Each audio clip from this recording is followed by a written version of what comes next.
Nous sommes toujours ensemble dans la nuit du climat. Et nous allons aborder maintenant une question compliquée, difficile, la question délicate de l'art de créer du consensus, notamment lorsqu'il s'agit de parler du réchauffement climatique, puisqu'il a fallu plus de 17 longues années de discussions, de controverses scientifiques pour que les scientifiques se mettent d'accord sur la réalité de ce réchauffement climatique. Et on voit bien encore aujourd'hui à quel point c'est difficile de se mettre d'accord, y compris sur les solutions à apporter sur ce réchauffement climatique. C'est tout l'enjeu de la table ronde qui va suivre. Est-ce qu'après les cris d'alarme qui ont été poussés, est-ce qu'à l'occasion de ce sommet de Copenhague, des décisions concrètes vont être prises?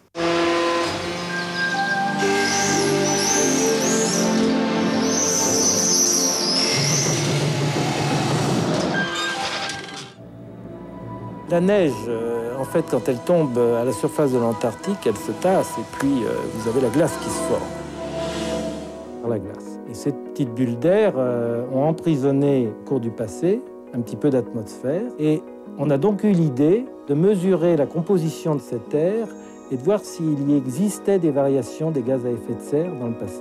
Alors on a appris deux grandes choses, je dirais. Premièrement, pendant toute la période, les 200 000 dernières années, il y a eu des variations des gaz à effet de serre, mais manifestement, les quantités de ces gaz à effet de serre étaient nettement moindres que celles que nous avons aujourd'hui dans l'atmosphère et qui montrent très très bien l'action qu'a eu l'homme au cours des 200 dernières années. Donc, l'action de l'homme telle qu'elle est décrite par les glaces montre que le CO2 a augmenté de 30% au cours des 200 dernières années. Dans le cas du méthane, autre gaz à effet de serre important, a augmenté de plus de 100% dans l'atmosphère.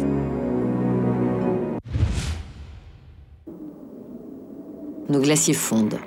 La situation est complexe car tandis que les glaciers des Alpes dépérissent, leurs voisins scandinaves affichent une santé resplendissante. Mais qu'en est-il du pôle Nord? C'est le principal témoin des conditions climatiques du passé et un acteur incontournable du cycle actuel de notre planète.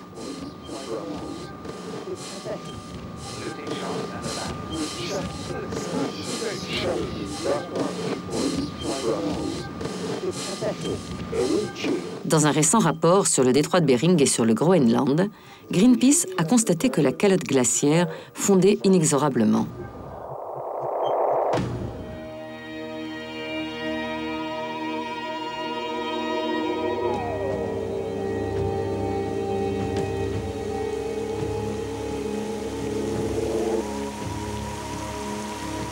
Les scientifiques s'accordent sur un point.